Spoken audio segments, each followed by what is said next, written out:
أعوذ بالله من الشيطان الرجيم. بسم الله الرحمن الرحيم. اللهم صل على سيدنا ومولانا محمد صاحب التاج والمعراج والبراق والعلم، دافع البلاء والوباء والقحط والمرض والألم. اسمه مكتوب مرفوع مشفوع منقوش في اللوح والقلم، سيد العرب والعجم.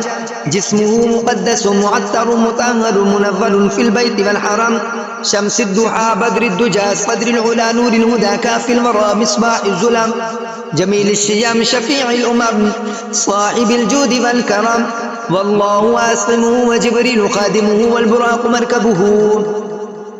والبراق مركبه والمعراج سفره، وسدرة المنتهى مقامه، وقاب قوسين مطلوبه والمطلوب مقصوده والمقصود موجوده، سيد المرسلين خاتم النبيين شفيع المذنبين أنيس الغريبين رحمة للعالمين، راحة العاشقين مراد المشتاقين شمس العارفين، سراج السالكين مصباح المقربين، محب الفقراء والغرباء والمساكين، سيد الثقلين نبي الحرمين إمام القبلتين وسيلتنا في الدارين، صاحب قاب قوسين محبوب رب المشرقين ورب المغربين، جد الحسن والحسين جد الحسن والحسين جد الحسن والحسين، مولانا ومولى الثقلين أبي القاسم محمد بن عبد الله نور من نور الله.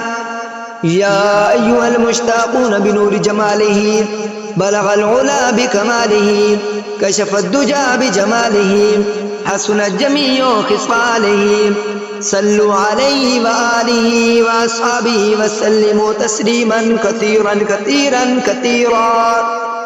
آمنت بالله صدق الله